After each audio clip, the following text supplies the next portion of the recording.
तो भाई क्या ही अनप्रेडिक्टेबल चीजें हमें लोकी के सीजन 2 में अब तक देखने को मिली हैं, जिसमें हर एक एपिसोड पिछले वाले से ज्यादा एक्साइटिंग होता है। और एपिसोड 5 को देखने के बाद मेरे मुंह से यही निकल रहा है, So beautiful, so elegant, just looking like a wow.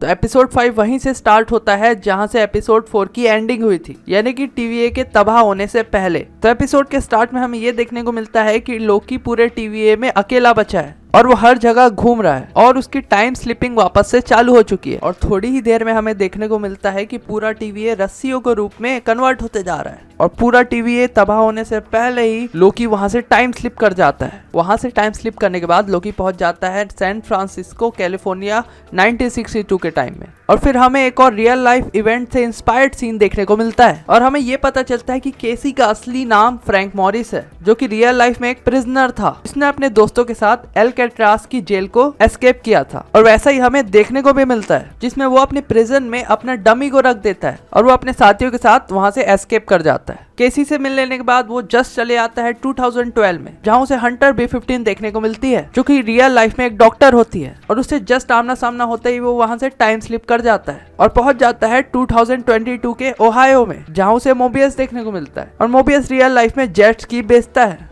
और मोबियस की लोकी से जस्ट मुलाकात होते ही लोकी वहां से फिर से टाइम स्लिप कर जाता है और वो पहुंच जाता है 1994 के कैलिफोर्निया में, जहां उसे ओबी देखने को मिलता है, जो कि एक कॉलेज में प्रोफेसर है और साइंस फिक्शन बुक्स लिखता है। और यहाँ हमें बहुत सी चीजों के आंसर देखने को मिलते हैं, जैसे कि ही हू रिमेन्स के मरने के बाद हर कैरेक्टर जो टीवीए में काम करता था वो अपनी रियल लाइफ में वापस चले गए हैं, जहाँ से उन्हें उठाया गया था। और लोकी भी वहीं टाइम स्लिप कर रहा है जहाँ जहाँ उसके फ्रेंड्स की लाइफ है। और फिर लोकी जब ओबी को सब कुछ समझाता है और ओबी केवल समझता नहीं बल्कि उसका सॉल्यूशन भी बताता है, जिसमें वो नोटिस करता है कि लोकी केवल अपने दोस्तों की जगहों पर ही टाइम स्लिप कर रहा है और वो अपनी टाइम स्लिपिंग को कंट्रोल कर सकता है, पर उसे बस अपने सारे फ्रेंड्स को एक साथ लाना होगा। और तभी जिस मोमेंट में टेम्परल लूम डिस्ट्रॉय हुआ था उसका कोऑर्डिनेट मिल जाएगा और वो लोग वहां पहुंच जाएंगे। लेकिन ओबी उससे बोलता है कि टाइम पैड बनाने में उसे बहुत ज्यादा टाइम लग जाएगा। लेकिन लकीली लोकी के पास TVF की ऑफिशियल बुक होती है, जो कि ओबी ने खुद लिखी थी, और वो बुक वो ओबी को देता है।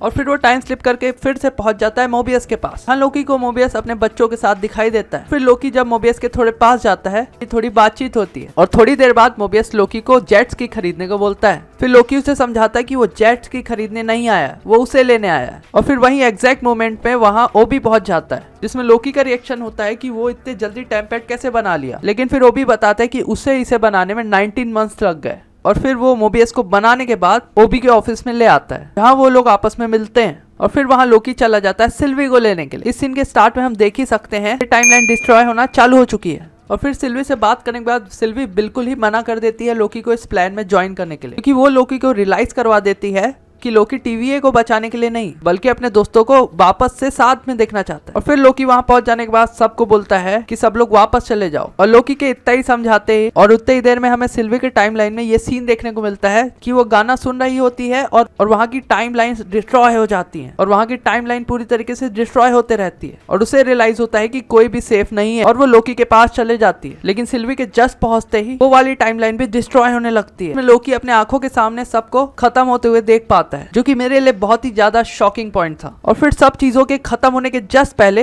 और टाइमलाइन जस्ट डिस्ट्रॉय होने से पहले लोकी रियलाइज करता है कि वो अपनी टाइम स्लिपिंग कंट्रोल कर पा रहा है और वो पूरी स्टोरी अपने हाथों लिख सकता है। और वो अपने आप से टाइम स्लिपिंग करके वही एग्जैक्ट मोमेंट में पहुंच जाता है जहां विक्टर टाइमली टेम्परल लूम को फिक्स करने जा रही होता है। और ऐसा लगता है कि रोकी विक्टर टाइमली को रोक के खुद जाएगा टेम्परल लूम को ठीक करने के लिए। और इसी के साथ एपिसोड एंड हो जाता है। तो भाई बहुत ही दिमाग हिला देने वाला एपिसोड था ये। और अगर आपको वीडियो अच्छी लगी है तो प्लीज जरूर से लाइक कर दीजिएगा। तो भाई आप लोग वीडियो तो देख लेते हो लेकिन सब्सक्राइब नहीं करते हो, तो प्लीज चैनल को सब्सक्राइब कर लो ऐसी ही और वीडियो देखने के लिए। तो फिर मैं मिलता हूँ आपसे ऐसी ही धमाकेदार वीडियो के साथ, तब तक के लिए गुड बाय।